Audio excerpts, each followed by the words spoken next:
नमस्कार बंधुरा आमी स्मृतिकणा अधिकारी तोमरा देखछो सौम्यदीप लाइफस्टाइल। आज होच्छे 29 जून आमरा पुरी थेके बाड़ी आसबो।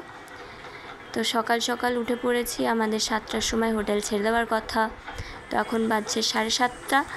उठे रेडी हुए बैग गुछिए एखन चले एसेছি चायेर दोकाने। चा खेয়ে चले যাব स्टेशन।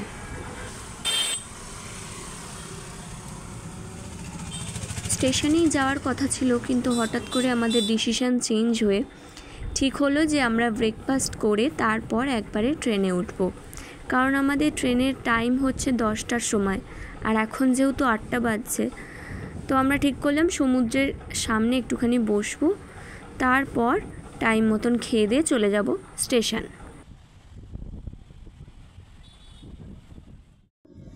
মা বাবাকে কয়েকটা ফটো আর ভিডিও তুলে দিলাম, তারপর টাইম মতন খেয়ে নিলাম। খাওয়া দাওয়ার ভিডিওটা করা হয়নি। এই যে এখন টোটো করে চলে যাচ্ছি স্টেশনে। এই যে ট্রেন চলে এসছে, 10:25 ছাড়ার কথা, তো আমরা অনেক আগেই চলে এসেছি। যে এখন ওয়েট করছি বাইরে। এসি অন হলে চলে যাব ভেতরে। তো এসি অন হয়ে গেছে, চলে এসেছি ভেতরে। এখন লাগেজগুলো রেখে দিচ্ছে বাবার সিট পড়েছে অন্য কোচে।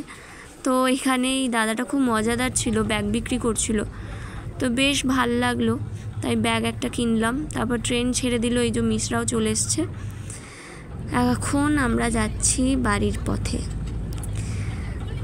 আনন্দ মজা সব হয়ে গেছে 4 দিনে। এখন যে যার নিজের ব্যস্ততম জীবনে ফিরে যাচ্ছি। পুরী আমরা যতবার গেছি রাত্রের ট্রেনে গেছি, ফিরেওছি রাত্রের ট্রেনে। তো এই সকালে ট্রেনে ফেরার একটাই সুবিধা, সব কিছু দেখা যায়। এই যে কত সুন্দর পরিবেশ দর্শন করতে করতে বাড়ি ফিরছিলাম। লাঞ্চ টাইম হয়ে গেছে, ট্রেন থেকে খাবার দিয়ে দিয়েছে, যদিও এটা আমাদের কিনতে হয়েছিল। তো এই যে আমরা নিয়েছিলাম ভাত, চিকেন, একটা ডাল ছিল, সবজি ছিল, আর মায়ের 2টো ডিম ছিল, আর এক্সট্রা ওরা 2টো রুটি দেয় বোধহয়। তো রুটি আমি যেহেতু খাই না তাই ভাত নিয়েছিলাম, আর একটা দই কিনে নিয়েছিলাম, তো দইটাও খেলাম। এই সমস্ত খাবার আমি কিনিনি, আমার বাবা অর্ডার করে দিয়েছিল, ওখান থেকে আমাকে এখানে দিয়ে গেছিলো। তো বললাম আগেই যে বাবা অন্য কোচে বসেছিল, তো সেই জন্য বাবা ওখান থেকেই অর্ডার করে আমাদের এখানে দিয়ে দিয়েছিল। সেজন্য দামটা আমি জানি না, তাই বলতে পারছি না। খাওয়া দাওয়া সেরে একটা টানা ঘুম দিয়ে নিয়েছিলাম। তারপর ঘুম থেকে উঠে দেখি চলে এসেছি আমরা আমাদের গন্তব্যে। সাঁতরাগাছি স্টেশনে আমাদের ট্রেনটাকে থামিয়ে দেওয়া হয়েছিল।